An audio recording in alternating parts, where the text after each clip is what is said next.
Muy bien. Bendiciones, hermanos, a todos. A continuación les voy a mencionar unas recomendaciones a tener en cuenta.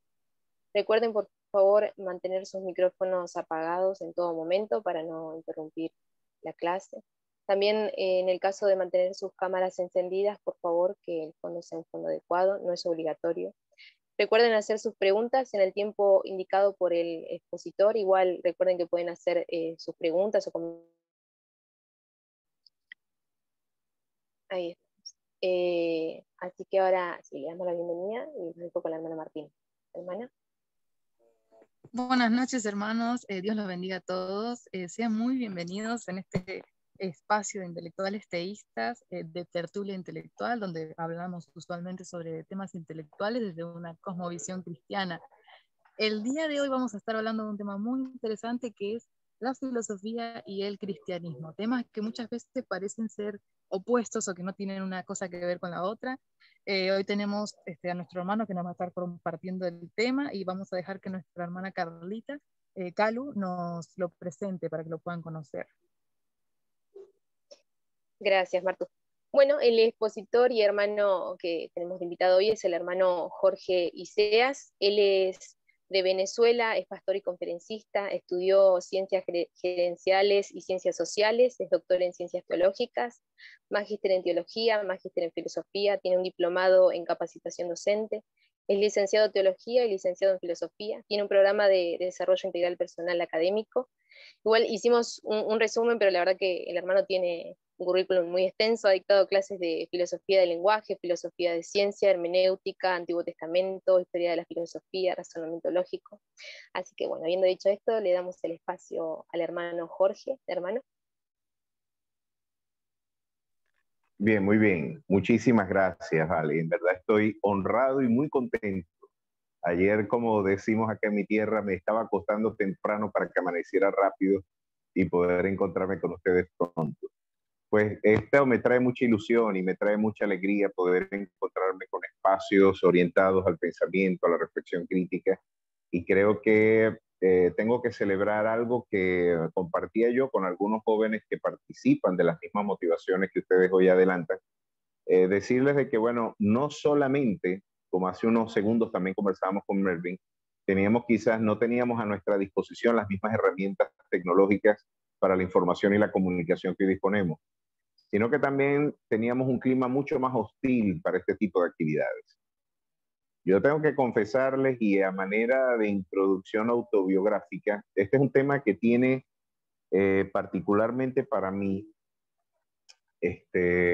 un sentido muy autobiográfico, y tengo que decirles que todavía gran parte del título que le da nombre a nuestro encuentro forma parte de una actividad que no cesa de ser metabolizada y estoy permanentemente rumiando en mi vida personal, ¿verdad? En mi vida espiritual. Y es que las vinculaciones entre la filosofía y el cristianismo fueron, por supuesto, desde los diálogos cordiales hasta los desencuentros férreos y sangrientos, ¿no? Pues a mí me correspondió vivir en una Latinoamérica, en una experiencia caribeña, como fue muy propia de la experiencia carismática latinoamericana, en donde se tenía, al decir de algunos de nuestros pensadores, entre ellos el mismo Salvador de Lutri y Pablo Alberto Deiros, concretamente en su libro El protestantismo latinoamericano, recordaba de que quizás tenemos un espíritu antiintelectual en la iglesia latinoamericana porque sociológicamente nosotros también tenemos un espíritu antielitesco. En vocabulario sociológico tenemos una cierta reticencia y resistencia frente a las ideas de las élites intelectuales, sociales y culturales, y gran parte de nuestro resentimiento cultural lo dejamos caer también en nuestra praxis espiritual. Pues a mí me correspondió vivir en un evangelio donde la integración y el diálogo de la iglesia con la academia nunca fue bien interpretado. Lo veían, habían hostilidades. No tienen idea ustedes la cantidad de vaticinios que hicieron con mi persona para los momentos en los que yo ingresé en la Facultad de Humanidades de mi universidad, en la Escuela de Filosofía. Pues los vaticinios era que, bueno, está a un paso de la apostasía. Ya es cuestión de tiempo para que el diálogo que este sujeto sostiene con la academia y con la filosofía, pues termine de una manera muy mala. Pues gracias a Dios, después de más de 20 años, aquí estamos dando la batalla de la fe, la batalla cultural también, y presentando defensa ante todo aquel que demande razón de nuestra esperanza, que después de todo es uno de los preceptos que homólogos a la Gran Comisión tienen un estatus imperativo para la Iglesia, no solamente contemporánea, para la Iglesia a través de los 21 siglos de peregrinaria historia. Así que nos encontramos ante una Iglesia que hoy tristemente, por diversas razones, abandonó ese diálogo misionero con la academia y que ha tenido pues formidables implicaciones en el ámbito de nuestra interacción cultural. Y hoy vamos a tratar de bosquejar y de tratar de presentar a grandes rasgos. No puedo de ninguna manera ser riguroso a la hora de aproximarnos en tan poco tiempo ante un tema que hasta el día de hoy nos mantiene de alguna forma polarizados en algunas perspectivas. Pero yo creo que a grandes rasgos podemos integrar algunas ideas que nos darían un enfoque para darle por lo menos una descripción a la anatomía patológica de este quebranto y del desencuentro y encuentro que ha tenido la Iglesia con los espacios académicos o el diálogo entre la razón y la fe y concretamente entre el cristianismo y la filosofía. Pues entonces, sin más preámbulos, vámonos un momentito a las diapositivas, Carla, y vamos un momento, me sirve de bosquejo para ir organizando ideas, ir presentando algunas de las ideas a exponer. Muy bien. Yo creo que para empezar, esto de manera, por supuesto, tendríamos ya de forma introductoria y por razones metodológicas, yo creo que es un imperativo tener que definir qué entendemos por filosofía. Y yo creo que gran parte de la controversia, decía Ludwig Wittgenstein, que gran parte de los desencuentros en términos de interpretación y de diálogo intersubjetivo tienen que ver porque estamos jugando juegos lingüísticos distintos, ¿no? En el segundo Wittgenstein nos encontramos ante un pensador que le devolvió, después de su visión especular del lenguaje, la visión pragmática que el lenguaje realmente debe tener. Y particularmente decía, bueno, gran parte de nuestros desencuentros tienen que ver por los diversos juegos lingüísticos que no encuentran compatibilidad a la hora de nuestro diálogo intersubjetivo.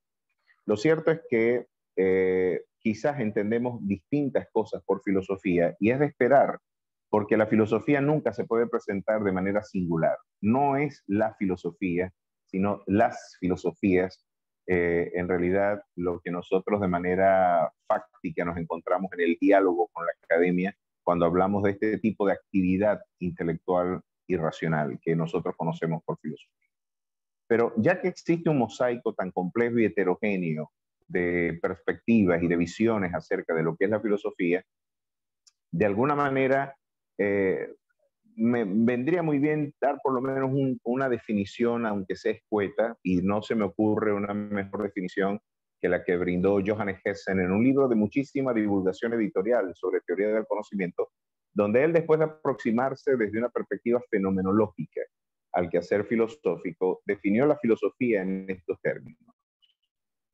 Él definió la filosofía como la reflexión crítica de nuestra valoración tanto teórica como práctica. La crítica, la actividad metadiscursiva, la actividad que pregunta por los fundamentos del ser, del conocimiento, la naturaleza del ente, son las preguntas fundamentales que nosotros en filosofía integramos y que han sido objeto pues, de discusión a través de ya tantos años y de tantos siglos. Lo cierto es que la filosofía como actividad reflexiva y crítica, por supuesto que la actividad reflexiva y racional es una actividad que estará amalgamada sin duda alguna a la condición esencial de la naturaleza del hombre. El hombre indefectiblemente tendrá que ser interpretado como un sujeto racional y esa racionalidad nos invita a reflexionar de manera crítica acerca de nuestro acervo teórico y práctico. Nos preguntaremos sobre los fundamentos mismos del conocimiento, las preguntas sobre el fundamento de la naturaleza del ser, son preguntas que ineludiblemente estarán presentes en el diálogo del hombre para consigo mismo. Lo cierto es que el cristianismo es presentado y nosotros hemos entendido nuestra fe de alguna manera, tomando prestada el verso del verso 3 de la epístola de Judas, la fe una vez dada a los santos por la que debemos combatir ardientemente, como un plan de salvación, como una cosmovisión que integra, por supuesto, una perspectiva teísta y un conjunto de valores que articulan también una concepción del mundo, o como lo diría el vocabulario filosófico y teológico alemán de finales del siglo XIX y del siglo XX, como una Weltanschauung, o como una cosmovisión donde un conjunto de valores integran nuestra perspectiva integral de la vida. El cristianismo, en ese diálogo con la academia, surgió como una necesidad misionera en los 3 primeros siglos de nuestra era cristiana. Y entre otras cosas, el cristianismo tuvo que entrar en diálogo con esa actividad filosófica que tuvo un esplendor formidable, particularmente en el siglo III y IV antes de nuestra era cristiana, particularmente con las concepciones de Sócrates, Platón y de Aristóteles. Luego, la forma en la que Alejandro Magno integró esta concepción filosófica a través de su proyecto, quizá el proyecto globalizante o globalista o de globalización más exitoso que ha tenido la historia, que fue el proyecto de helenización. Esa agenda helenizadora que adelantó Alejandro Magno, teniendo por preceptor a Aristóteles, fue muy exitosa y fue el que sirvió de marco y de contexto cultural al desarrollo de los 3 primeros siglos de nuestra fe y de nuestra iglesia. Esa iglesia que fue objeto de persecución, y ya vimos cómo esa persecución increciendo marchó desde mediados del siglo I, ¿verdad? Con la primera persecución de Roma a través de Nerón, un sujeto al que hoy llevan por nombre solamente los perros, y que luego increciendo irían marchando hacia un ritmo casi de exterminio en los últimos, ya a finales del tercero y principio del cuarto de nuestra era. La iglesia tuvo la necesidad de presentar una defensa frente al mundo y presentar un argumento que pudiera de alguna manera brindarles no solamente legitimidad jurídica, sociológica, antropológica, sino presentar una defensa espiritual y racional articulada del conjunto de verdades que integran la perspectiva y la cosmovisión de nuestra vida. Los primeros cristianos tuvieron que dialogar con la filosofía por razones por imperativos sociológicos y por imperativos políticos. Ya vimos entonces que la espiritualidad cristiana, siendo perseguida y siendo objeto de maltrato, necesitó entrar en diálogo con gran parte de aquellos que formaban parte de la comunidad detractora de la iglesia en su incipiente desarrollo. Y por supuesto, surgieron hombres que ahorita de alguna manera traeríamos a memoria desde Ireneo, por supuesto, hasta Clemente de Alejandría, el mismo Orígenes, y el esfuerzo de poder presentar de una manera articulada y sistemática el conjunto de verdades y de doctrinas consagradas en el Evangelio, uno de los principales esfuerzos a los objetivos de los primeros 3 siglos. La iglesia se ve forzada a presentar defensa ante todo aquel que demandare razón de su esperanza, tal como el apóstol Pedro en su primera epístola en el capítulo 3, verso 15 nos lo indica. Ya como un estatus imperativo y ya prácticamente como un asunto de vida y de muerte, la iglesia tuvo que presentar defensa ante las grandes instituciones políticas y culturales de los principios de la era cristiana. Pero ese encuentro con el diálogo filosófico no siempre fue un encuentro que de alguna manera la iglesia celebró y particularmente de la escuela alejandrina, en donde por supuesto se abrazó con entusiasmo las motivaciones que el pensamiento filosófico podía conferirle y las ideas, el esplendor o las motivaciones que podían servir como fundamento apologético para la exposición de la fe con profundo entusiasmo. Los alejandrinos lo abrazaron, entre ellos Orígenes y Clemente, pero vimos, por ejemplo, el rechazo de un tertuliano que, haciendo propio una expresión que en los primeros siglos de nuestra era se hizo muy popular, él preguntaba de manera retórica: ¿qué tiene que ver Jerusalén, Atenas con Jerusalén. ¿Qué tiene que ver la especulación filosófica con la espiritualidad cristiana? ¿Es la espiritualidad cristiana un exudado de la fe? ¿Es un derivado racional o por el contrario, la racionalidad se ve articulada, fundamentada es gracias a los principios que la fe le confiere?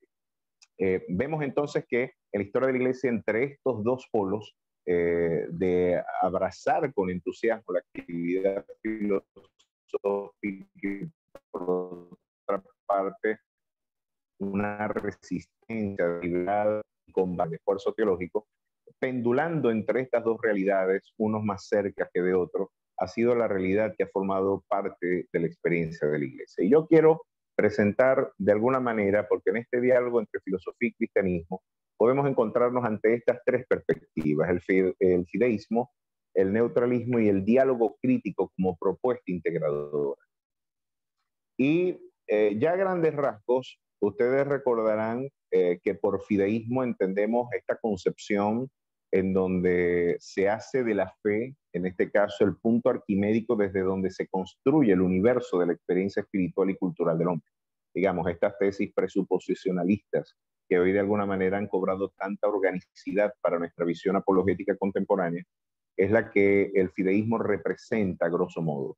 Esta perspectiva nos afirma en última instancia de que todo fenómeno racional parte de principios evidentes pero indemostrables, y estos principios, al igual que axiomas formales del pensamiento lógico, a pesar de que son evidentes, no pueden ser objeto de demostración, y siempre tenemos un punto de partida arbitrario desde el cual construir todo un sistema de verdades que, sujeto, por supuesto, a las leyes de formación y de transformación que nos aporta la lógica, nos permitirá brindar una descripción del mundo partiendo de esos presupuestos fundamentales que no son objeto de discusión.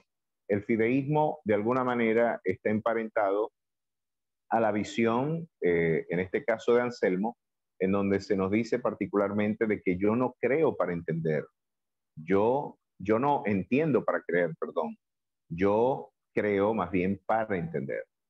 Yo no estoy buscando entender para luego creer. No, el camino, la simetría de esta realidad para las tesis fideístas es que yo debo primero creer para luego poder entender. Y esta tesis, por supuesto, que cobra, y nosotros podríamos abrazarla con profundo entusiasmo, pero en el fideísmo radical nos encontramos ante una perspectiva en donde el diálogo con el académico, los sectores filosóficos, se ha visto desnutrido por el hecho de negar que la razón del hombre y la razón y la actividad reflexiva, el examen crítico y reflexivo, pueda también presentar o poner en crisis algunos de los presupuestos fundacionales de la actividad reflexiva y espiritual. El fideísmo, en última instancia, parte de un dogma y luego de ese punto de partida pretende derivar un sistema de verdades que luego se presentan como la perspectiva más racional para la interpretación del mundo. Luego, desde esta perspectiva, que particularmente la podemos encontrar en las tesis posteriores a la Reforma, y concretamente Karl Barth, creo que es uno de los expositores más célebres de esta perspectiva en el pensamiento teológico contemporáneo, ya que Dios solamente puede venir de Dios, la revelación solamente debe ser conferida a través de la revelación especial. El fideísmo, de alguna manera, negó que existan instrumentos racionales para presentar de manera armónica y sistemática o de manera razonada los grandes principios de nuestra fe. Para todos ustedes, yo me imagino que han transitado por algunos procesos y los procesos que ha tenido que desarrollar la evolución del dogma en Occidente, y recordarán cómo para muchos de los pensadores posteriores a Lutero, para el pensamiento reformado en líneas generales, la teología natural no tuvo un valor muy significativo.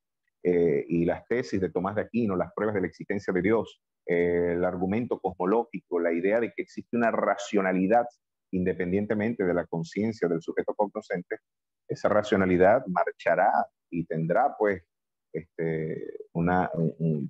susceptible de ser interpretada y de abrazarla a través del consenso, ¿verdad?, racional del hombre, aún en su condición irredenta. El pensamiento reformado no abrazó con entusiasmo esa experiencia. Y el fideísmo recluyó gran parte de la fuente para la articulación del dogma, solamente la revelación especial, y cerró cualquier posibilidad para que la autonomía de la razón tomara lugar dentro del diálogo intercultural y misionero. El neutralismo, de alguna manera, viene a decirnos algo bien interesante. Si el fideísmo decía de que no podemos aproximarnos a ninguna realidad al margen de algunos presupuestos fundamentales, el neutralismo se para en la otra orilla del lago y nos está diciendo todo lo contrario, de que nosotros tenemos que aproximarnos a la razón y a la evidencia religiosa, a la experiencia religiosa y a la experiencia filosófica desde una perspectiva neutral. Es decir, el mito de la inmaculada percepción es la que el neutralismo, en este caso, por darle un nombre a esta perspectiva, ha pretendido a través de los siglos decirnos, ¿no? Sí podemos aproximarnos al fenómeno de la espiritualidad y al fenómeno desde la filosofía y al fenómeno de la espiritualidad desde una perspectiva neutra, sin ningún tipo de presupuestos. Este es el presupuesto que particularmente el positivismo y el neopositivismo, el positivismo lógico del Círculo de Viena y la segunda generación del Círculo de Viena integró, o particularmente la primera, perdón, integró, haciéndonos entender de que, bueno, era posible una aproximación desprejuiciada al dato espiritual y religioso. Algo que desde toda perspectiva Ortega nos diría, no, es que la racionalidad es un fenómeno vital y por lo tanto todo fenómeno racional está amalgamado y está integrado a procesos biográficos, existenciales, a un conjunto, un bagaje de presupuestos antropológicos y personales que hacen imposible una aproximación profiláctica de la realidad. Nuestra realidad siempre será una realidad mediatizada por lo que Hans Linz llamaría el cautiverio de los preconceptos.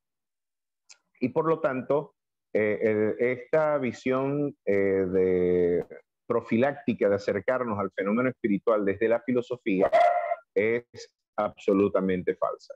Es absolutamente falsa. Y podemos ver particularmente de que esta fue la pretensión que algunos ateos y que algunos de los detractores de nuestra espiritualidad afirmaban: es imposible el diálogo entre la filosofía y el cristianismo, y es imposible incluso hablar de filosofía cristiana, porque nunca se podrá ser un filósofo cristiano, dirían los detractores de nuestra espiritualidad.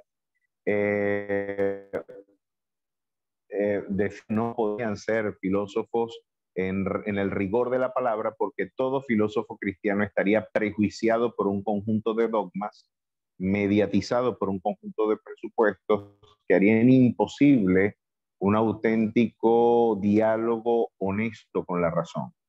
Esta fue la presuposición desde la cual el positivismo de Augusto Comte y el neopositivismo del Círculo de Viena pretendió interpretar, incluso desvirtuar la posibilidad del diálogo con los sectores espirituales. Pero el diálogo crítico como propuesta integradora, yo creo que una de las mejores perspectivas para la integración de estas dos perspectivas, de estos dos enfoques, nos lo brindó particularmente en este caso el mismo Agustín de Hipona. Y vamos a pasar algunas láminas.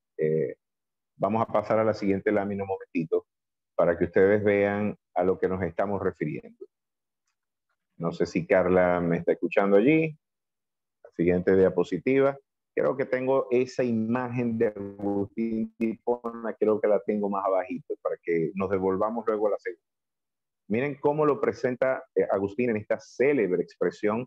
Ya, por supuesto, Anselmo, unos siglos más adelante, nos hablaba de que creo para entender, no es que entiendo para yo luego creer, al contrario, yo creo para luego más bien entender. Si seguimos con la siguiente lámina, Carla, vamos a conseguirnos con el pensamiento de Agustín. La siguiente, si no me equivoco, está en la siguiente. Otra más. Muy bien. Creo para comprender allí. no, en la que estábamos allí. Fíjate cómo lo presenta Agustín, y creo que esta sería la propuesta integradora, la anterior, Carlos. La propuesta integradora es esta: creo para comprender y comprendo para creer mejor. Sin duda alguna, la preeminencia la tiene la fe. Y yo creo que para inaugurar ya y entrar ya en materia de manera muy concreta, la filosofía para nosotros los cristianos es una muy buena sierva, pero una muy mala señora. Y yo creo que en este aspecto el equilibrio nos lo viene a conferir esta perspectiva cuando nos dicen de que nosotros creemos para comprender, pero esa fe que le aporta, diríamos, y esta es una expresión muy propia con la que yo quiero ilustrar este principio, yo creo que la fe viene a ser la razón divina revelada a la sinrazón del hombre. La fe viene a ser la razón de Dios revelada a la sinrazón del hombre. Por lo tanto, la fe viene a aportarle a la razón el aspecto, la razón al margen de la luz del espíritu, por supuesto que se encuentra extraviada. Y yo creo que es un presupuesto antropológico. Podemos volver a la segunda lámina, Carla. Es un error del presupuesto antropológico para comprender este tema, pensar de que la racionalidad del hombre no está también viciada por un conjunto de elementos lesivos a la posibilidad de entenderla, ¿verdad?, como una facultad que profilácticamente puede tener una aproximación objetiva a la realidad. La razón como facultad está también lesionada por la idea del pecado. Y el pecado, de alguna manera, pensar de que la racionalidad del hombre no necesita ser iluminada, ¿verdad?, por la virtud del espíritu, es un presupuesto antropológico muy falso, y que Francis Schaeffer, en su libro, si no mal no recuerdo, Huyendo de la razón, nos recuerda particularmente ese aspecto con Tomás de Aquino y la integración de la perspectiva aristotélica y cristiana, ese formidable sistema de pensamiento tomista del cual todos nosotros seguramente, y muchos de ustedes también abrevarán, sin duda alguna, quizá uno de los más formidables esfuerzos por integración intelectual del cristianismo con el pensamiento filosófico, no deja de advertirnos, Schiffer, de que esta perspectiva en donde se integra una visión optimista de la racionalidad, olvida de que la dimensión integral de la condición del hombre está lesionada por el pecado. Es decir, no existe tal cosa como una razón que pueda aproximarse de manera profiláctica a la realidad y que no esté siendo prejuiciada y que tenga toda una carga antrópica, una carga, por supuesto, que el pesimismo antropológico cristiano advierte. Estamos lesionados constitutivamente por la idea del pecado. Y ese pecado, por supuesto, obnubiliza, distorsiona, va de alguna manera a manipular la realidad con propósitos de poder, y por lo tanto nos encontramos ante la necesidad de partir de la fe para que la razón logre su redención, pero a su vez la fe ya redimida entra en un diálogo y en un examen permanente con la realidad, en lo que el apóstol Pablo diría en Romanos capítulo 12, renovándonos en nuestro entendimiento. Y era la expresión que Pablo, que yo creo que juntando las manitos, le decía a la iglesia en Roma: así que, hermanos, yo ruego por las misericordias de Dios que presentéis vuestros cuerpos en sacrificio vivo, santo, agradable ante vuestro Dios, que es vuestro culto racional.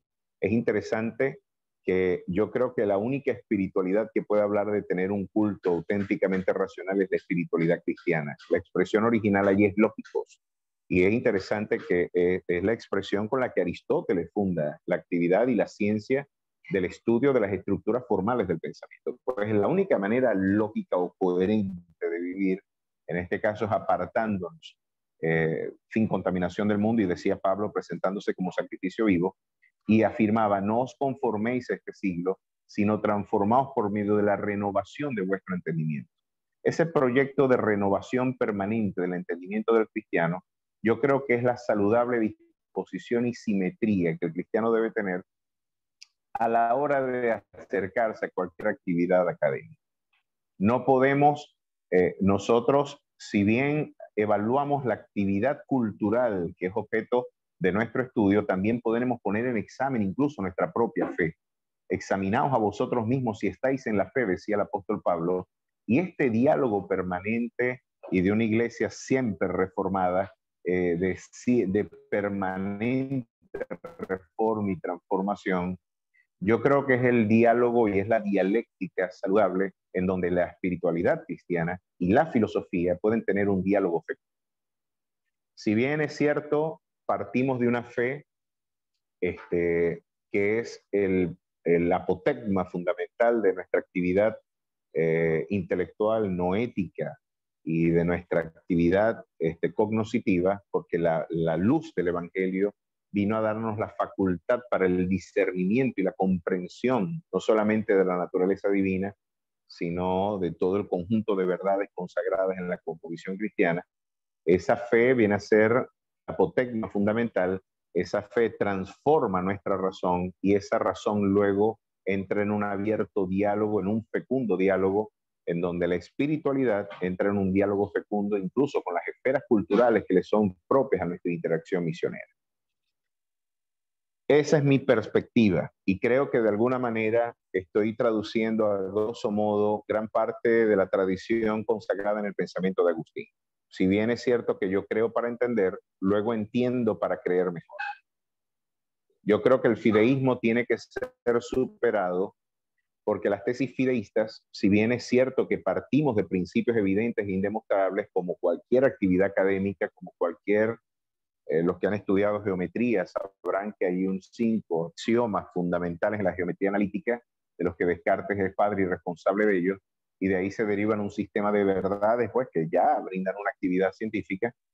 Así toda actividad, la ciencia misma parte de presupuestos evidentes e indemostrables, el principio de causalidad, el admitir incluso la existencia del mundo como una realidad independiente a la conciencia del sujeto cognoscente, es un presupuesto fundamental, metafísico, de la investigación científica. Pero a pesar de que sabemos de que hay un fundamento incontrovertible para nuestro pensamiento y para nuestra fe, tenemos que estar abiertos a la posibilidad de que nuestra fe también puede ser objeto de evaluación y de reflexión crítica. Esto de poder, este Dios que nos invita en el libro de Job, ven y razonemos juntos, yo creo que es una particularidad sui generis que solamente, sin duda, está presente en la espiritualidad cristiana. Así que en rigor cultural, creo que la única espiritualidad que pueda entrar en un diálogo abierto y fecundo, auténtico, con las esferas de la cultura filosófica y las diversas esferas de la cultura académica, sin duda alguna es la espiritualidad cristiana. ¿Y por qué yo digo esto? ¿Por qué yo digo que el diálogo, la filosofía es tan importante para la actividad teológica? Y permítanme a grandes rasgos decirles por qué. Yo creo que, como les reitero, la filosofía es muy buena sierva, pero muy mala señora de nuestra actividad teológica. Nosotros debemos priorizar a las escrituras como norma infalible de fe y de nuestra conducta. No podemos dejar que espacios donde la especulación tomen el lugar de la revelación vengan a ocupar los espacios que con toda seriedad nuestra investigación exegética tiene que ocupar en la construcción del discurso teológico.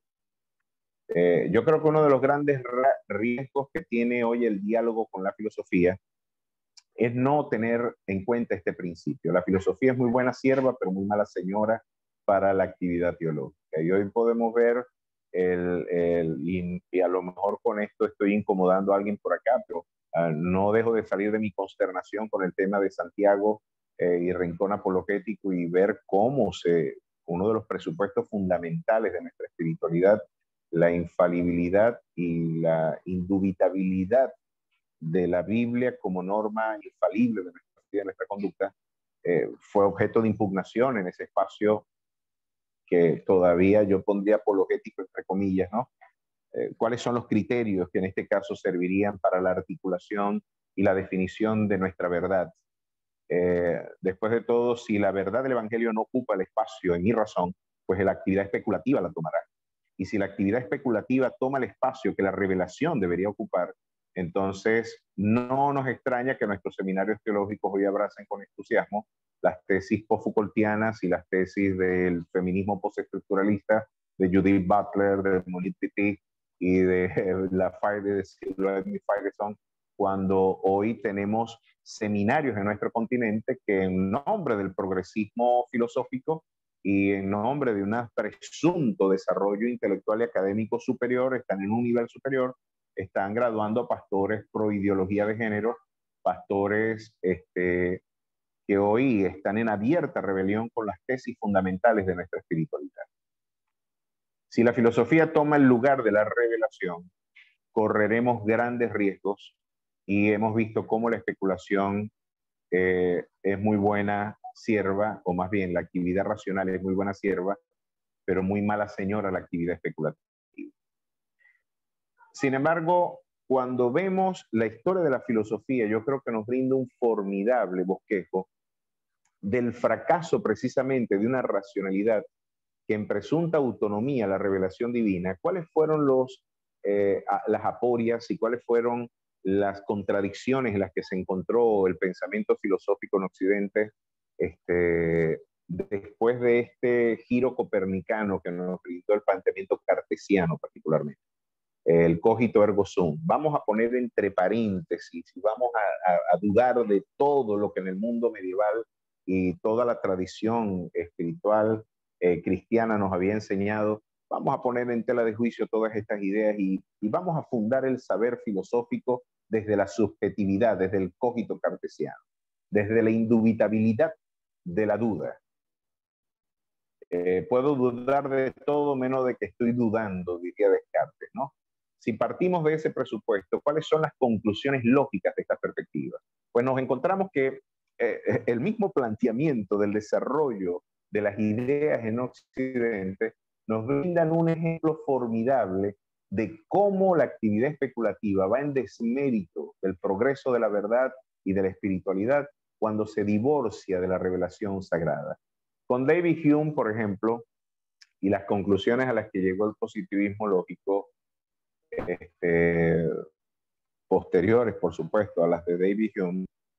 David Hume, por ejemplo, llegó a un escepticismo radical. Si la experiencia es el fundamento del conocimiento, y ahora dígame desde mi arena, desde la arena de la espiritualidad y no la revelación, si es la experiencia el criterio de verdad y el origen del conocimiento del hombre, pues con David Hume llegamos a las conclusiones que inexorablemente este planteamiento nos trae. Chico, el escepticismo nihilista radical. Porque el objeto inmediato del mundo no es, el objeto inmediato de mi conciencia no es el mundo. El objeto inmediato de mi conciencia, en este caso, es la representación que yo forjo del mundo. Y con estas tesis estamos viendo y poniendo en evidencia cómo cuando la especulación filosófica prevalece por encima del testimonio revelado, pues hemos llegado a conclusiones a las que llegó Bertrand Russell. El filósofo, diría Russell, es aquel sujeto que parte de principios que todos compartimos, pero llega a conclusiones que nadie quiere compartir. Y el solipsismo nihilista en el cual hoy nos encontramos en el pensamiento contemporáneo es la conclusión lógica de la razón en autonomía de la revelación. Un ejemplo muy claro de esta crisis filosófica y cómo el diálogo. Yo estudio la filosofía particularmente y permítanme esta ilustración que quizás algún filósofo puede resentir de mi parte, ¿no? Pero al igual que un patólogo estudia la enfermedad, a nosotros se nos hace ineludible estudiar la enfermedad cultural para poder combatirla. Yo creo que cuando estudiamos anatomía patológica nos damos a la tarea de esforzarnos por conocer cuáles son los elementos que morfológica, anatómicamente están en disfunción orgánica y presentar pues respuestas terapéuticas para transformarlas. Pues cuando nosotros estudiamos la historia de las ideas en Occidente, yo me encuentro con la anatomía patológica del espíritu del hombre en la ausencia de la revelación de Dios. Un ejemplo de esto lo encontramos con la muerte de Dios nietzscheano, cuando en el siglo XIX, el siglo más ateo que ha tenido la historia, se vaticinaba la muerte de Dios para la conciencia en el mundo occidental. De alguna manera Nietzsche nos decía, ya no es necesaria la idea de Dios, como le diría Laplace en una ocasión en la corte de Napoleón. Oye, dentro de todo lo que me has hablado en tu poesía, está muy bien, pero no veo que has señalado la idea de Dios dentro de ella. Lo que Laplace respondió, esa tesis y esa variable no es necesaria en la exposición de mis ideas. Pues el siglo XIX, que quizás fue el siglo más ateo que ha tenido la historia, vaticinaba la muerte de Dios. Pero lo cierto es que después de 2 guerras mundiales y después de la crisis cultural generada por el Mayo francés, con el pensamiento de Jean-Paul Sartre, Simone de Beauvoir, Michel Foucault, Jacques Derrida, Roland Barthes, nos encontramos ante no la muerte de Dios vaticinada por el pensamiento filosófico, estamos ante la muerte del hombre postestructuralista.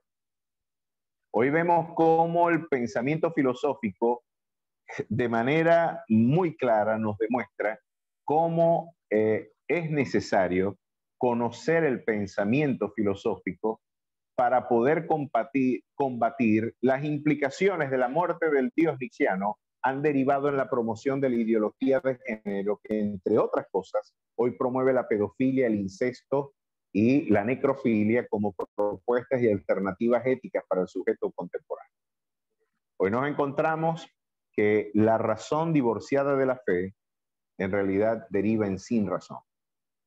Sin embargo, nadie puede negar que en nuestro diálogo con la academia y nuestra literatura sagrada está seriamente imbricada con categorías culturales que para el mundo helénico solamente pueden ser interpretadas en vocabulario filosófico. Por ejemplo, podemos ver ahorita, hasta acá yo les he dado de una perspectiva quizás algo pesimista de cómo la filosofía, lejos de ser una contribución para el esfuerzo de sistematización teológica, lo que nos está mostrando es hasta dónde puede llegar la razón en independencia de la revelación y cuáles pueden ser los desvaríos y los extravíos que la razón del hombre puede tener al margen de la revelación divina. Pero también tenemos que destacar que muchas categorías del Nuevo Testamento estuvieron profundamente y estrechamente vinculadas al acervo filosófico del siglo I y particularmente a las tradiciones aristotélicas del mundo helénico. Nadie puede negar, por ejemplo, que el Evangelio de Juan empieza con una expresión de profunda organicidad para el pensamiento filosófico occidental, que es la expresión logos. ¿Quién puede negar particularmente que esa expresión acuñada, quizás el primero en acuñarlo fue el viejo filósofo Heráclito en Éfeso en el siglo V a.C., y cómo esta concepción del pluralismo dinámico que había propuesto Heráclito, lo único que le aportaba coherencia, racionalidad y sistematizar ese conjunto de fenómenos en permanente cambio y unicidad. Luego el pensamiento estoico con el logos espermáticos nos hablaban también de una racionalidad subyacente, a pesar de que era una perspectiva panteísta.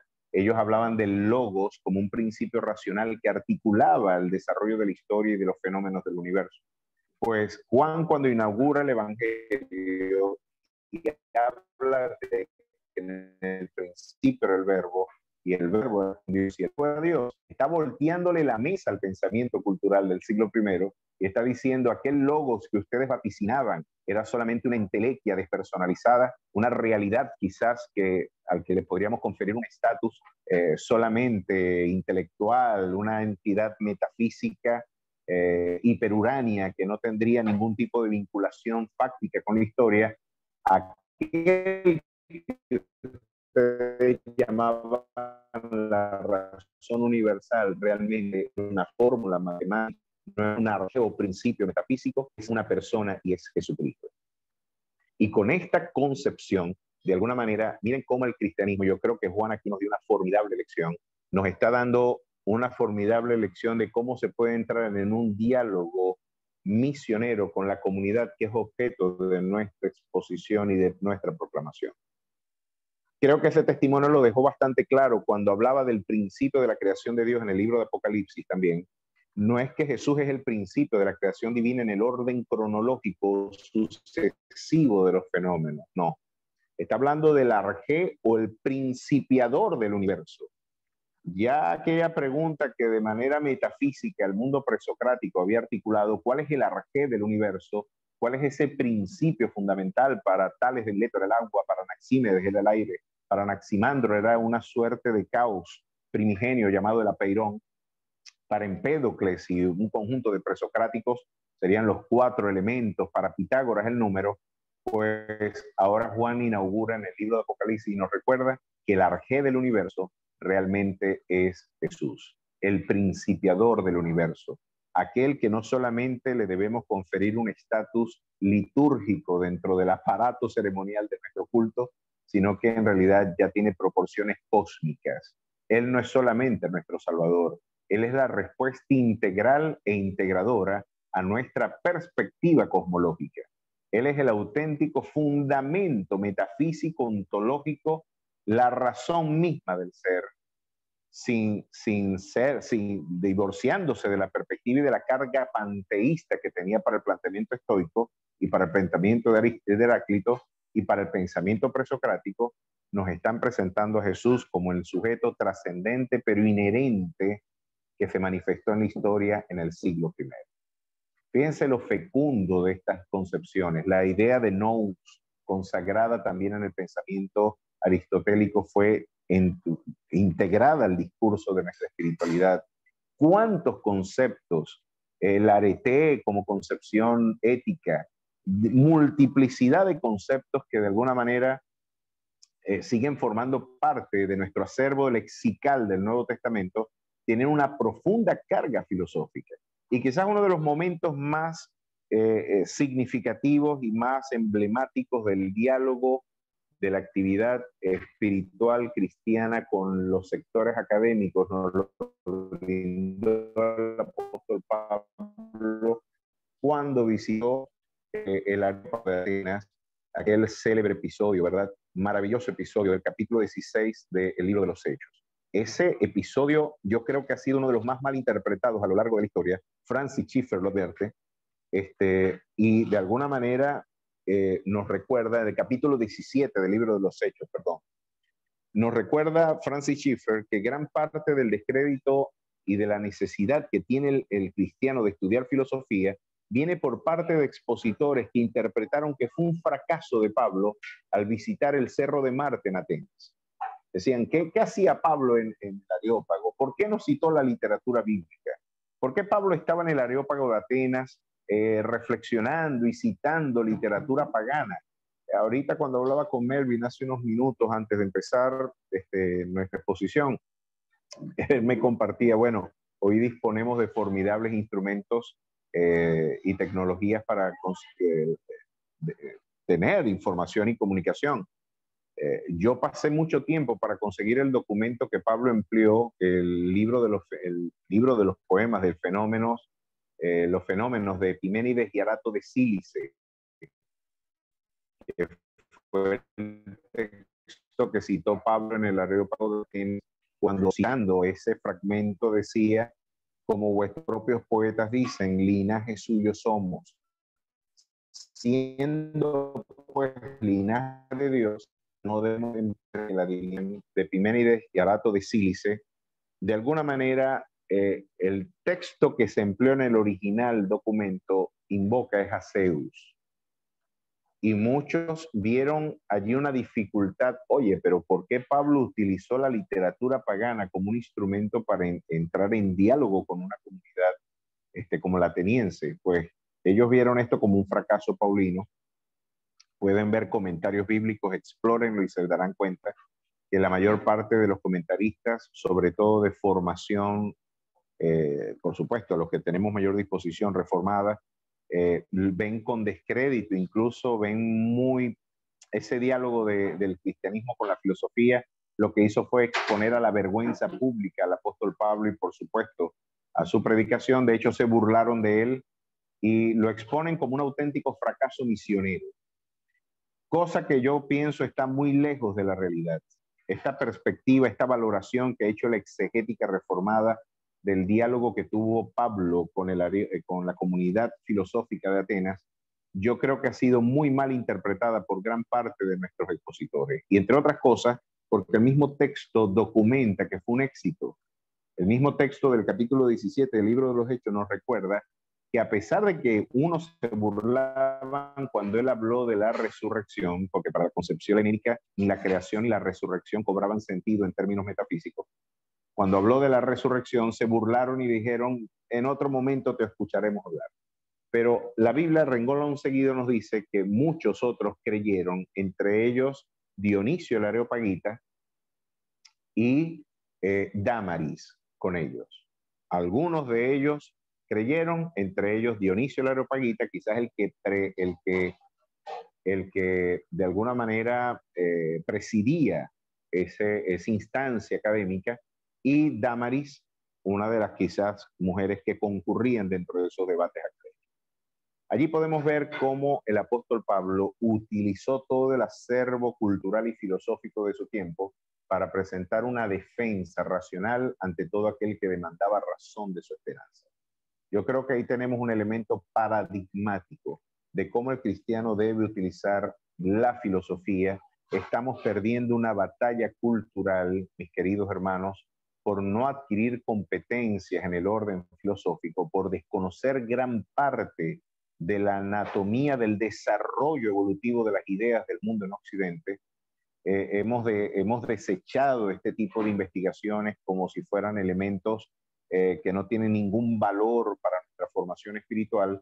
Y yo creo que nos encontramos ante un momento, William Lane Craig, en su formidable libro sobre fundamentos filosóficos para una cosmovisión cristiana, citando a Charles Malik, nos recordaba de que quizás la batalla que está perdiendo la iglesia en este momento es la batalla cultural, porque hemos tenido, por nuestro sesgo antiintelectualista, hemos desechado la posibilidad de nutrirnos, de explorar, de conocer, de entender cuál ha sido la evolución y el desarrollo de las ideas en el mundo occidental, y por lo tanto, como nos hemos negado a conocer esas realidades que son parte de nuestra actividad y de nuestra labor misionera, pues hemos perdido la batalla cultural, cediéndole los espacios a sectores que hoy sí reflexionan, y los sectores que nosotros hemos abandonado, pues hoy tristemente los teóricos que sirven para la redacción, para la fundamentación de nuestras investigaciones,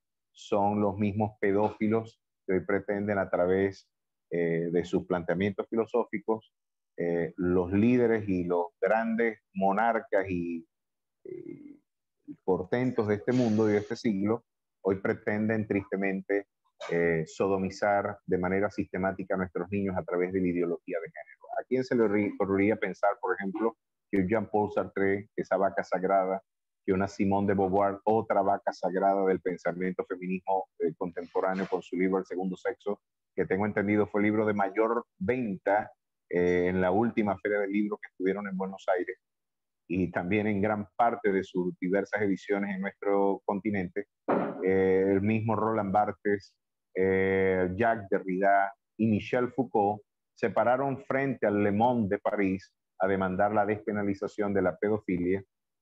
A nadie se le ocurre pensar que las grandes vacas sagradas del pensamiento contemporáneo, hoy sus ideas tienen formidables implicaciones en el orden político.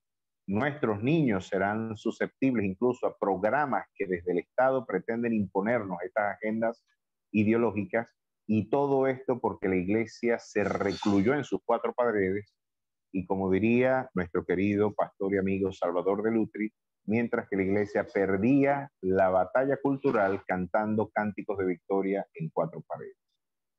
El diálogo entre la espiritualidad cristiana y la filosofía no es una opción desde mi perspectiva, es un imperativo.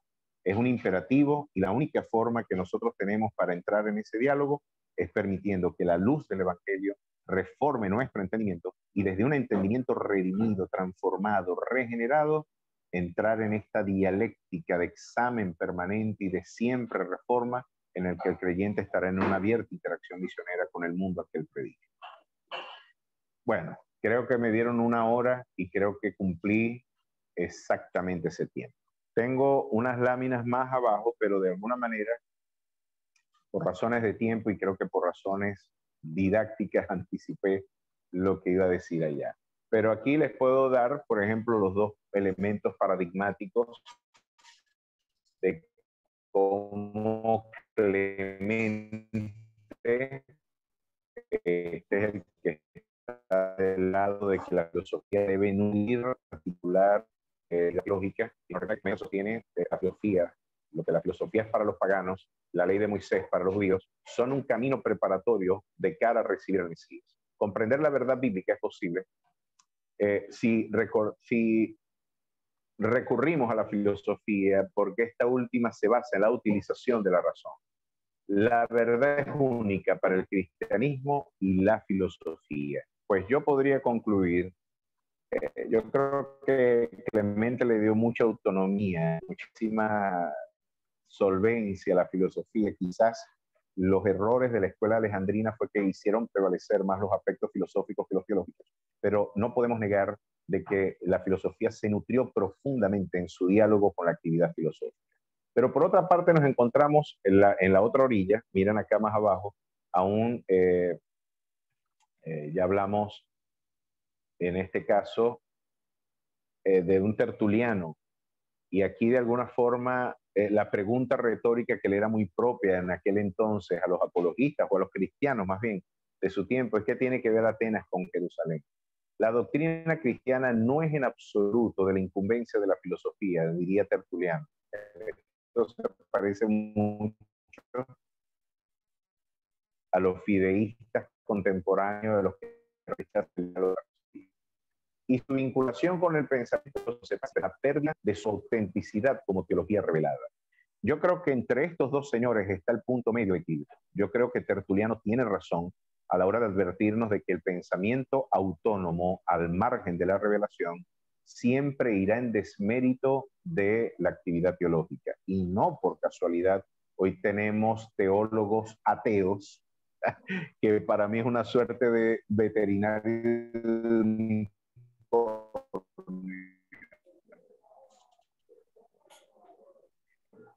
Teólogos ateos, la escritura es el agregado mítico del folclore hebreo y que no es un documento revelado.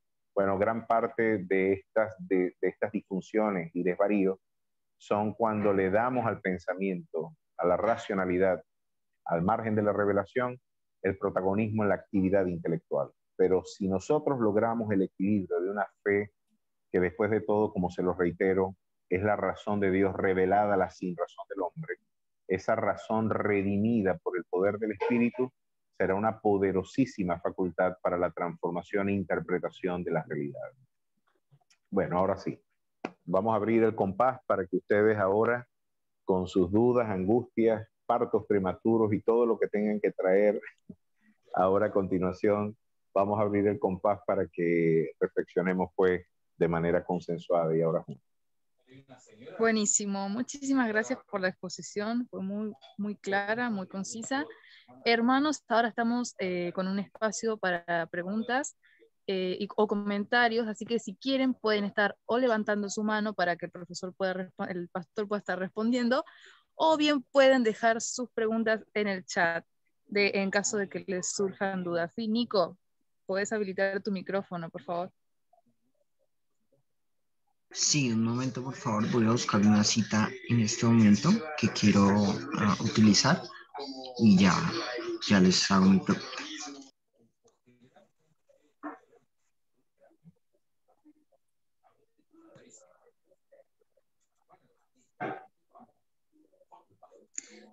Te escuchamos, Nico, puedes hacer tu pregunta.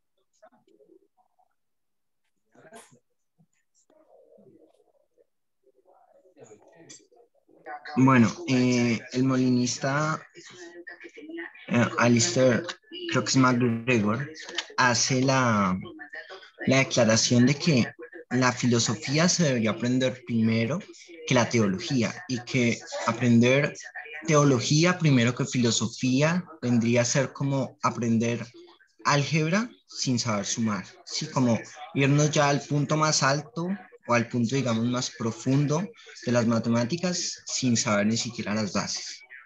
¿Qué opina usted al respecto? ¿Está de acuerdo? ¿No está de acuerdo? ¿Cree que de verdad deberíamos tener digamos, nuestro acervo teológico debería iniciar desde una fundamentación filosófica?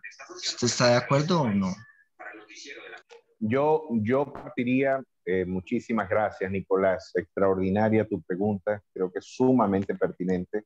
Y yo creo que ese fue el giro que dio la teología posterior a la derecha hegeliana.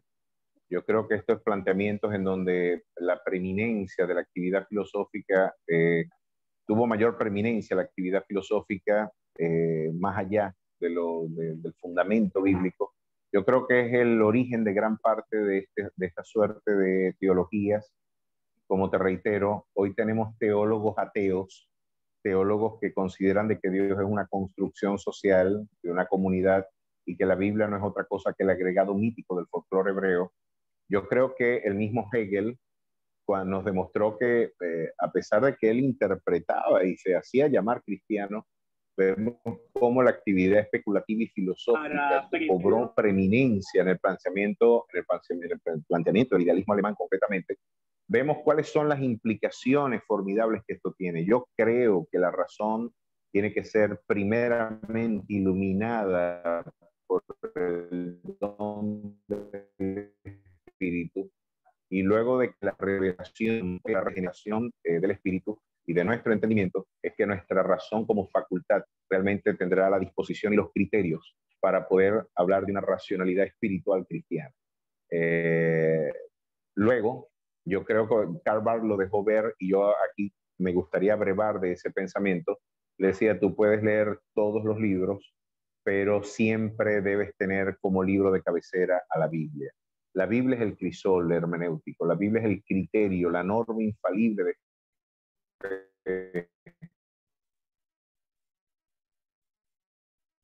y desde allí nosotros sería un error anteponer la filosofía a la actividad de sistematización teológica, porque los riesgos de la especulación son muy serios, sobre todo en el ámbito espiritual y ético de nuestra fe. Ok, muchísimas gracias por esa pregunta, Nico. Gracias por responder, Jorge. Tenemos una pregunta en el chat también que la voy a leer. Franklin Colmenares pregunta, ¿por qué los judíos y los apóstoles no fueron filósofos del mismo orden que los griegos? Gracias, Franklin, por tu pregunta. Hermano Jorge, ¿qué tiene para decir al respecto? Muy bien, excelente. Bueno, yo creo que el apóstol Pablo nos dio un testimonio de versatilidad cultural impresionante. El apóstol Pablo en ese aspecto era un presuposicionalista claro cuando decía de que si un ángel del cielo o aún yo mismo enseñara un evangelio diferente, el tal sea anatema. Es decir, no estamos debatiendo aquí los principios. Pero cuando se trataba de ejercer actividad de diálogo intercultural, el apóstol Pablo nos mostró una versatilidad formidable en el diálogo que nos presenta el capítulo 17 del libro de los Hechos. Fíjate cómo no, Pablo, a pesar de que era un judío de formación, de que tuvo a Gamaliel por preceptor, de que gran parte de sus ideas teológicas estaban claramente identificadas con el judaísmo, y en este caso con el judeocristianismo, él no citó a la literatura, no citó a la Septuaginta, en este caso para el diálogo con la comunidad de estoicos y de epicúreos del capítulo 17 de Hechos. Citó a los poetas y a la literatura que era propia de esa comunidad, tomando los aspectos redimibles de ese pensamiento, los utilizó como un instrumento de mediación con la comunidad filosófica. Y bueno, en este aspecto no puedo estar más de acuerdo con Epimenides y con Arato de Cilicia. Recordé que tenemos un origen divino como realidad, como condición humana, y bueno, eso es lo que traduce la cosmovisión cristiana, y así esta verdad esté consagrada en un poeta pagano, yo la recojo como un elemento integrador para el diálogo misionero. Yo creo que Pablo, claro que no fue un filósofo a la manera de Aristóteles y de Platón, porque era un hombre que su razón estaba ordenada y era una razón articulada por la revelación, cosa que el filósofo nunca va a hacer. El filósofo no va a estar constreñido a ningún dato revelado. Es la actividad racional en autonomía absoluta la que debe prevalecer.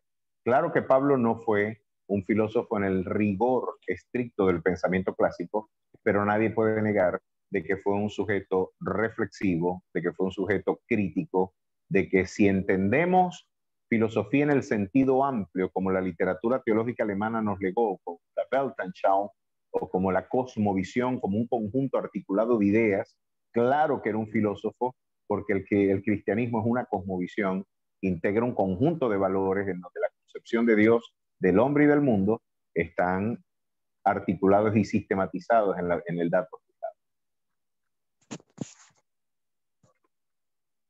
Ok, muchas gracias. Entonces repregunta Franklin. En ese sentido, el de Pablo, ¿todos somos filósofos? Es decir, los cristianos, ¿somos todos filósofos? Yo creo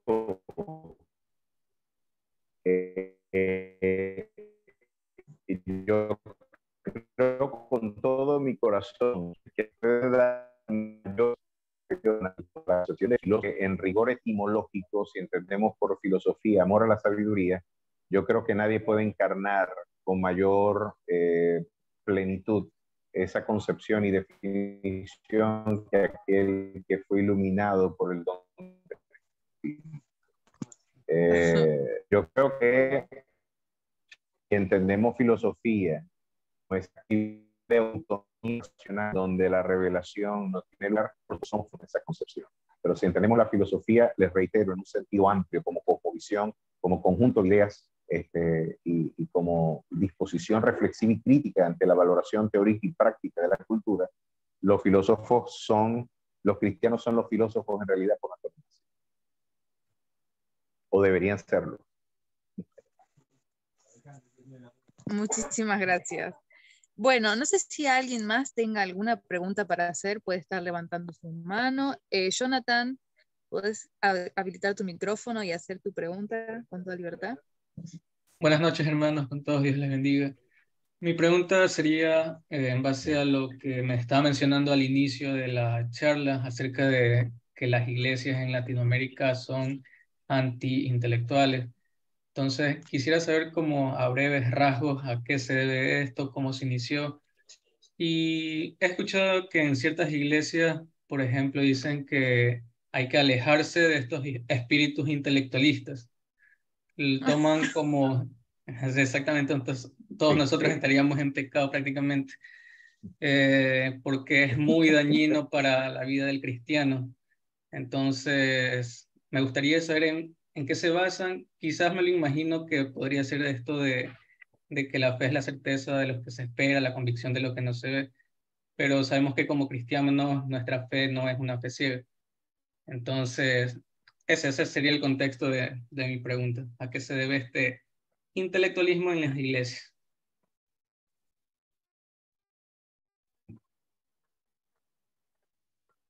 Esta pregunta, Jonathan, una pregunta, pero yo creo que es digna de otro programa.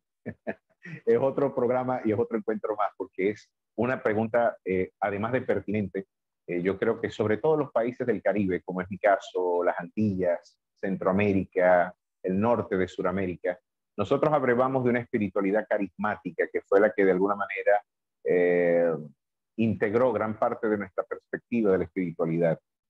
Y a grandes rasgos, yo tengo que ver de que tristemente la iglesia, como diría Leonard Ravenhill, en lugar de estar siendo la iglesia impactando el mundo, es el mundo quien está impactando a la iglesia.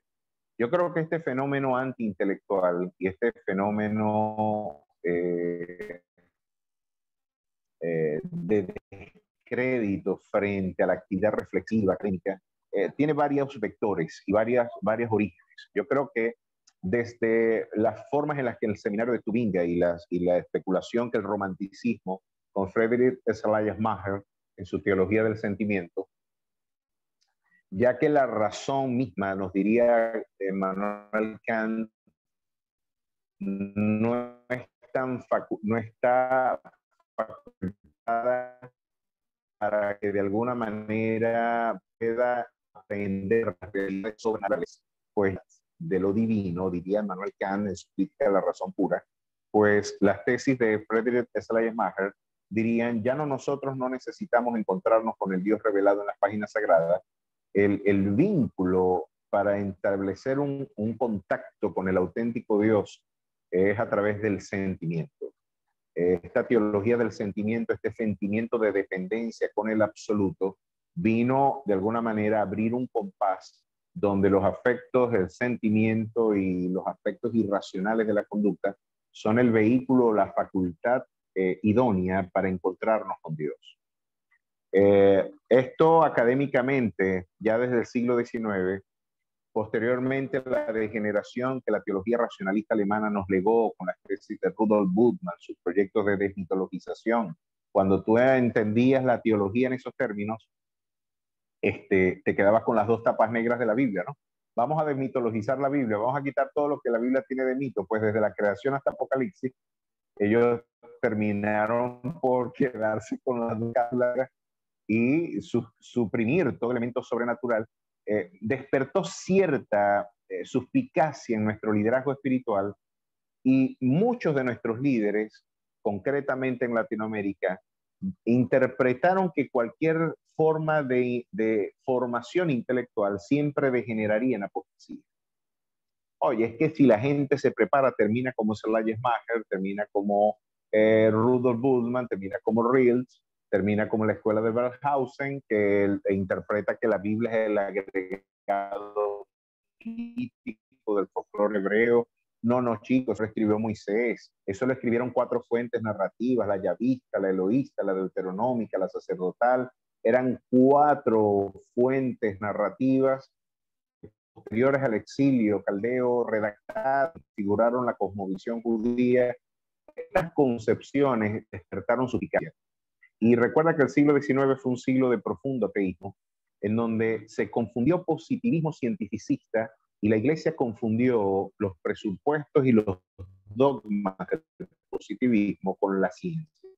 Pues la Iglesia empezó a rechazar la ciencia confundiéndola con el cientificismo positivista.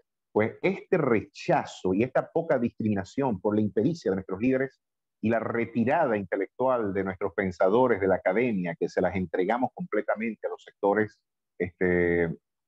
contrarios a nuestra espiritualidad, pues terminaron por incluso darnos que los teóricos sociales, los teóricos del pensamiento histórico y filosófico, los que abrevaban para la sistematización de la investigación teológica eran los teóricos ateos del Mayo francés, que hoy terminan degenerando, por supuesto, en sus métodos en teologías lesivas como las que estamos viendo. Pues esta condición en donde perdimos el rumbo, no es prevaleciendo en la investigación, donde, como diría Francis Schaeffer, la crisis posmoderna es algo tan serio que ya no nos estamos preguntando si el marxismo es verdadero o no, y el cristianismo, ¿cuál de los dos es verdadero? El cristianismo o el marxismo. Hoy nos preguntamos si la verdad realmente existe. Esta condición débil de un pensamiento que ya no se pregunta por los fundamentos, esta condición de abandono a las experiencias irracionales es muy propia de la condición posmoderna.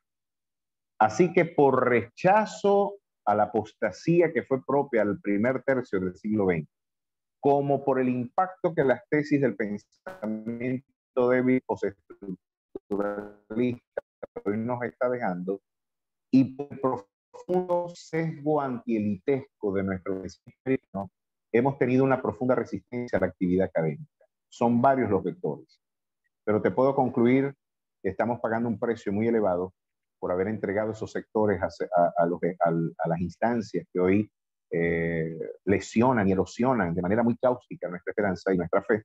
Y hoy estamos en lo que Agustín Laje nos advierte, estamos en una batalla cultural donde estamos a punto de perder nuestras libertades civiles por habernos negado a dar la batalla de nuestra cultura. Hoy, por el contrario, como tú muy bien nos recordabas, Guillermo Maldonado dicen desde Miami, de que nosotros estamos contaminados y poseídos por el espíritu de Grecia.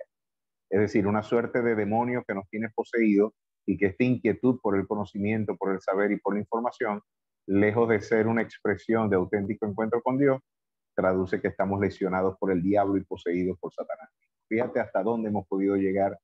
La ignorancia es atrevida. Sí, totalmente, increíble. Bueno, vamos a ver si hay alguna persona con alguna otra pregunta. Y si no, voy a hacer yo una pregunta ya para ir cerrando con este tema. Sabemos que la filosofía es una herramienta muy buena, pero también sabemos que conlleva ciertos peligros. Usted, como experto en el tema y como pastor también, ¿qué recomendaciones nos daría a nosotros que estamos iniciándonos en este camino de la preparación y el estudio de distintas materias para no caer en errores doctrinales Sí. o demás?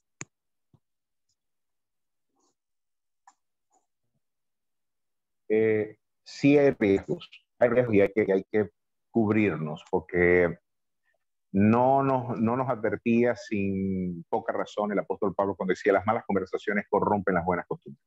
Les reitero, yo creo que la filosofía es muy buena sierva, pero muy mala señora. La filosofía no es el criterio desde el cual se evalúa la revelación bíblica. La revelación bíblica es el crisol hermenéutico desde el que se evalúa la espiritualidad y la experiencia cultural también. Yo creo que cuando revertimos la simetría, cuando ponemos la actividad filosófica antes de la actividad donde nosotros corremos un riesgo. La Biblia y la cosmovisión consagrada en ella tiene que ser el horizonte desde el cual nosotros interpretamos y formamos nuestro cultivo de las actividades filosóficas. Yo les voy a dar un testimonio muy personal. Yo particularmente me crié en el Evangelio, yo nací en la iglesia. Muy temprano, a los 17 años, empecé a estudiar filosofía por la literatura y los temas que se debatían en casa. Lo cierto es que, siendo un joven formado en la iglesia, podía decir, como diría Cerinto Shakespeare, ¿no? Nada del humano me es ajeno. Yo podría decir, nada de la iglesia me es ajeno. Conozco muy bien la fe, me he criado en el Evangelio.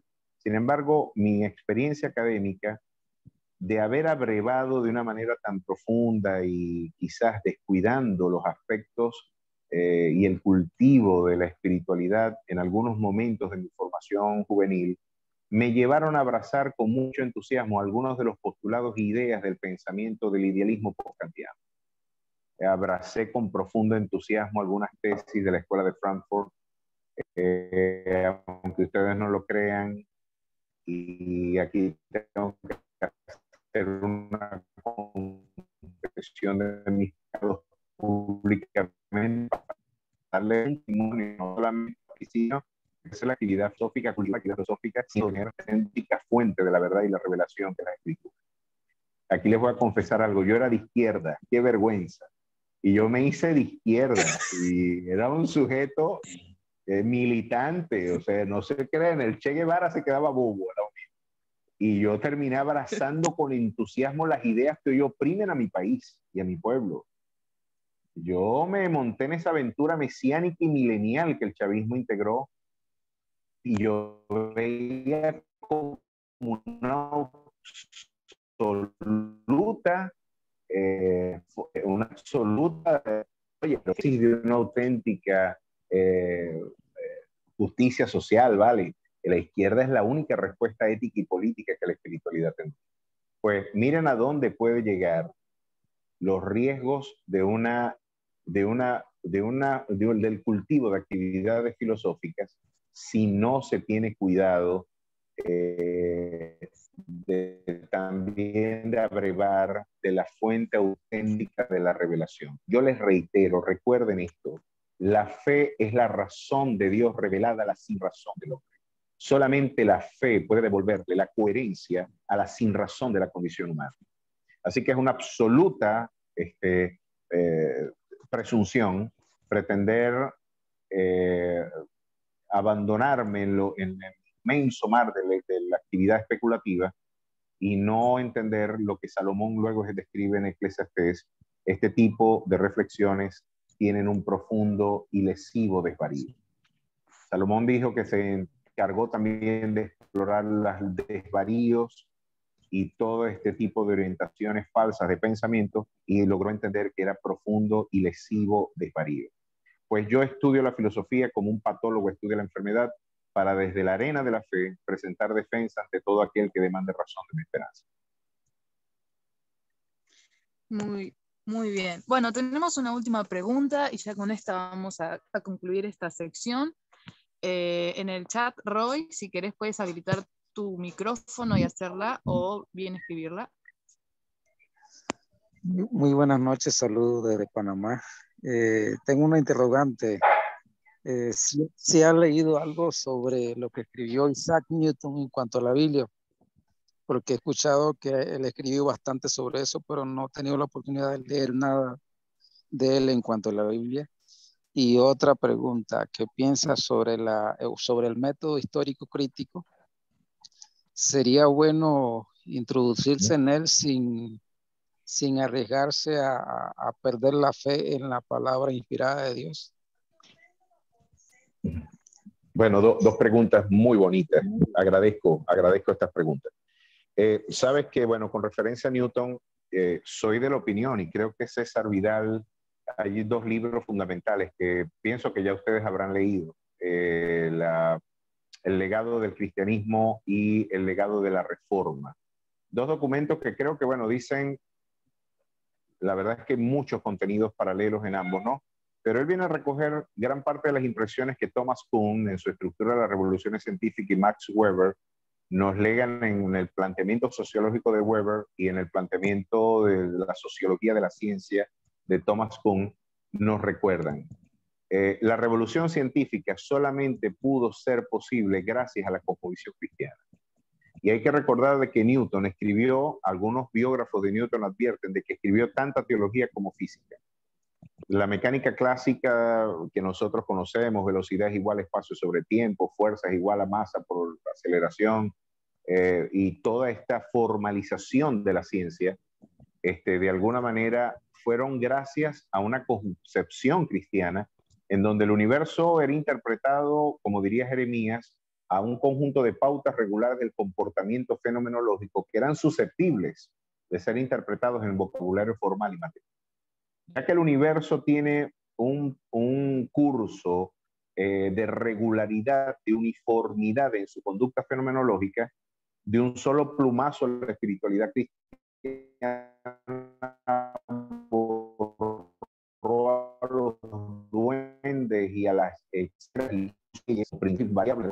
Y gracias a esa concepción consagrada en el capítulo 31 de Jeremías, que Newton logró articular esta visión cuantitativa y mecanicista que de alguna manera nos permitió luego integrar y sistematizar la mecánica clásica.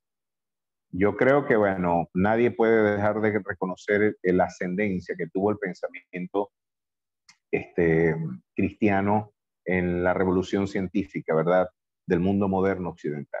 Y por otra parte, el método histórico crítico, ya que estamos hablando de la escuela de Wellhausen y gran parte de las tesis que la derecha hegeliana abrazó con profundo entusiasmo, aquí tenemos un claro ejemplo de cuando los teólogos le brindan preeminencia a los planteamientos filosóficos y a los dogmas de la fe filosófica antes que a los principios escriturales. Nos encontramos que la escuela crítica, gran parte de la impugnación que nos hacen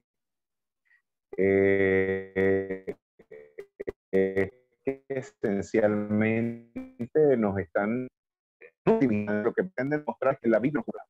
Eso es en última instancia lo que se pretende demostrar, porque a pesar de que hoy teólogos abrazan con profundo entusiasmo estas tesis, no advierten que los teólogos que le dieron origen a estos planteamientos eran teólogos ateos. ¿Por qué debaten si Moisés escribió o no el Pentateuco? ¿Qué es lo que ellos pretenden impugnar con esta aproximación crítica y de las presuntas 5 fuentes narrativas del Pentateuco o lo que hoy adelantan algunos teóricos como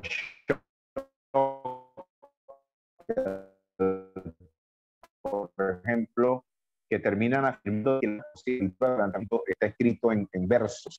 Le quieren conferir un estatus poético a la dimensión narrativa histórica del documento sagrado, es para que a través de una hermenéutica post-wittgensteiniana, post-Foucaultiana y una hermenéutica post-heideggeriana, la subjetividad del intérprete sea la que le confiera sentido al documento revelado, y en lugar de hacer exégesis, el expositor lo que haga es eisegesis.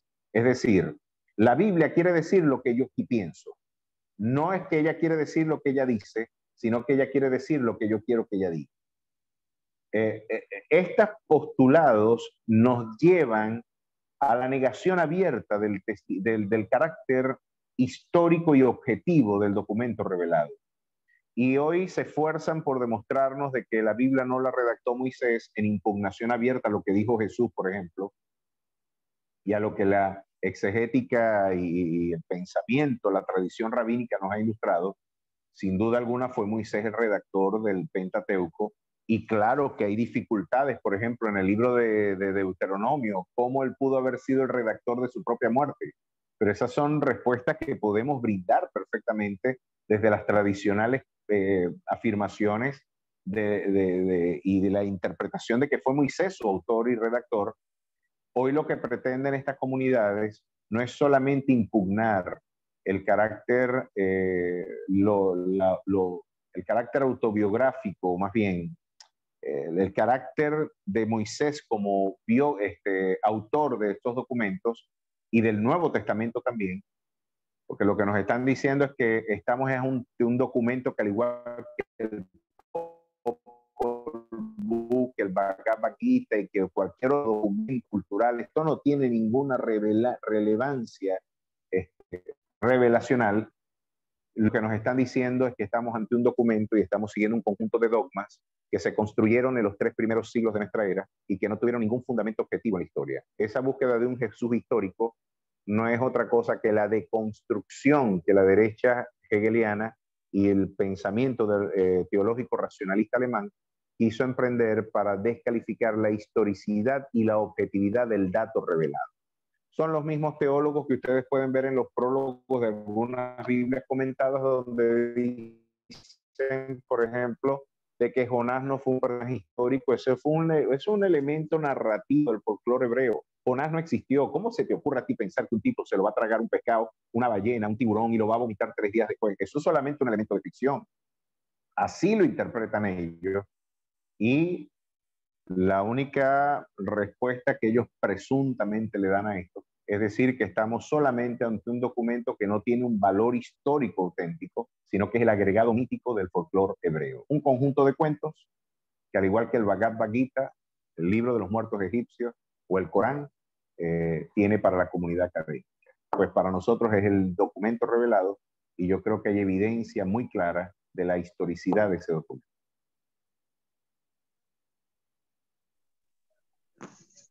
Buenísimo, muchas gracias. Bueno, les damos las gracias a todos por participar. Por favor, les vamos a pedir que se queden un minutito más porque vamos a estar haciendo un sorteo de unos cursos del Ministerio de Fax, uno sobre lógica y otro sobre fundamentos filosóficos, que van a estar iniciando la segunda semana de noviembre. Así que por favor, Carlita, si estás por ahí, puedes ir compartiendo tu pantalla. Bueno, buenas tardes a todos ustedes, hermanos, buenas noches. El día de hoy vamos a estar haciendo, como dijo la hermana, vamos a estar haciendo 2 sorteos para fax, para los hermanos que nos vienen acompañando, y también tenemos otro sorteo para el taller del día sábado con el profesor Hugo. Así que bueno, les comparto un momento qué es lo que...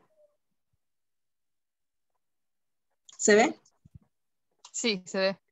Bueno, esta es lógica, que es uno de los cursos que se va a estar dando con fax, y la otra es fundamentos filosóficos 1. Para los que no siguen a fax, los invitamos a que puedan ir a Instagram y poner fax.oficial, donde van a poder tener más información sobre los cursos que inician ahora. Estos son pagos, pero el día de hoy vamos a estar dando una beca para estudiar en cada uno de ellos.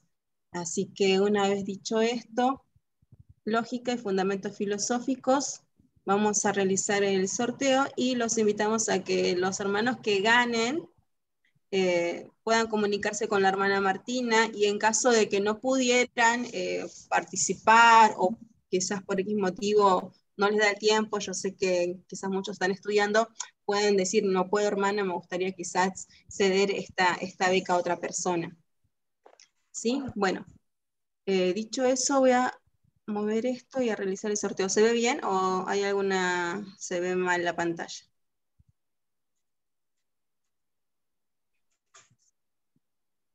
Todo muy bien, Carlita. Ok, genial. Bueno, listo, vamos a hacer el primer sorteo para la beca de FATS sobre lógica, así que bueno, el que se gane, por favor, se comunica con la hermana Martina Torres, y bueno, que sea mucha bendición para la vida de cada uno de ustedes también. Y el hermano que se gana la beca para lógica es el José García.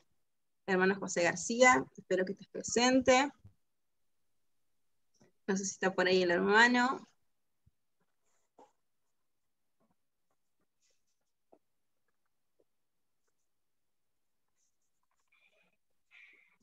¿Está el hermano José o no está el hermano Creo José? que no está, no estoy viendo entre los participantes, me parece que no.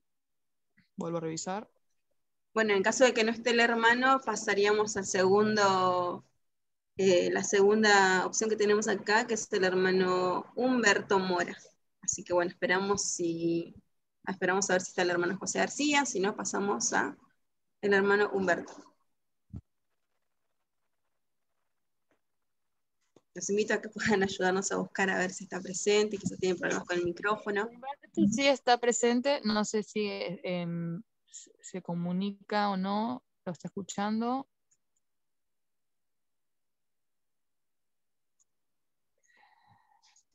Bueno, entonces el hermano José García no está. Bueno, entonces la beca para estudiar lógica en FATS pasa para el hermano Humberto Mora, así que hermano, si estás presente.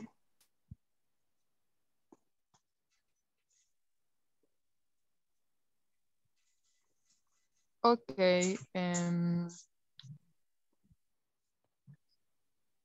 Si el hermano Humberto no está, siguiente.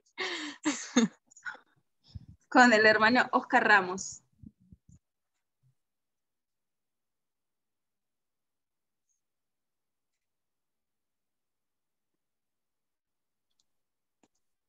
Bueno, entonces pasamos al segundo sorteo y bueno, se comunican con la hermana Martina, ¿sí? Pasamos al siguiente sorteo. Y bueno, este es para Fundamentos Filosóficos 1, así que vamos a proceder al sorteo. Y si está presente, por favor, digan acá estoy presente. Cuenta regresiva, hermanos, 3, 2, 1. Oh, el hermano Humberto Mora. Bueno, me parece que él no está o está.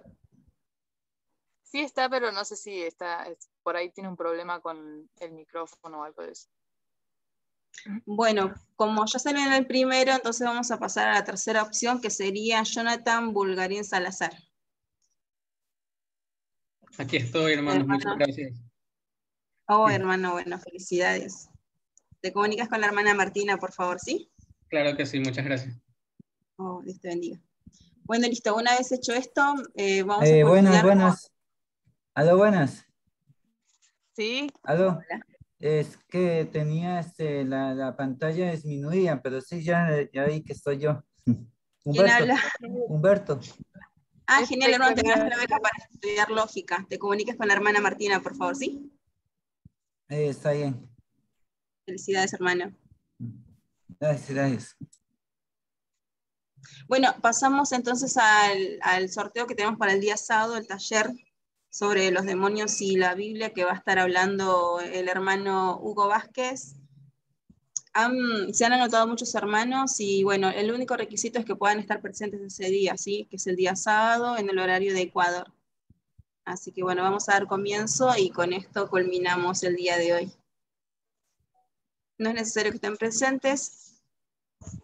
Y bueno, ellos son los ganadores del día de hoy que van a estar el día sábado. Gilmer, Buenísimo. Talis, Ariel, Mar y Maiko. Felicidades, hermanos. Listo. Felicidades Con a ellos yo todos. me voy a estar comunicando personalmente para hacerles el anuncio, así que no va a haber ningún problema. Buenísimo. Carlita, muchas gracias, muchas gracias.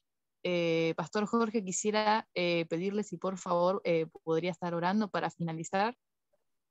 Y ya nos Antes de despedimos. finalizar, me gustaría poder tomar una foto, que todos puedan habilitar sus cámaras. Obvio, Carlita. Esa no puede faltar, la fotito del día de hoy. Así que, bueno. Preparen sus camaritas a la cuenta de 4. Hacemos la toma de la foto, ¿sí? 4, 3, 2, 1. Foto. Otra más. De nuevo, una segunda por si salió mal la primera. 4, 3, 2, 1. Listo. Muchísimas gracias. Espectacular. Bueno, muchísimas gracias, hermano Jorge, por su exposición. Nos encantó. Claro, gracias por las preguntas respondidas. Esperamos poder volver a tener presente con nosotros en alguna otra ocasión. Es más que bienvenido a nuestro canal, ya lo sabe. Ahora Gracias. sí, finalmente, le vamos a pedir si puede guiarnos en una oración para finalizar y despedirnos.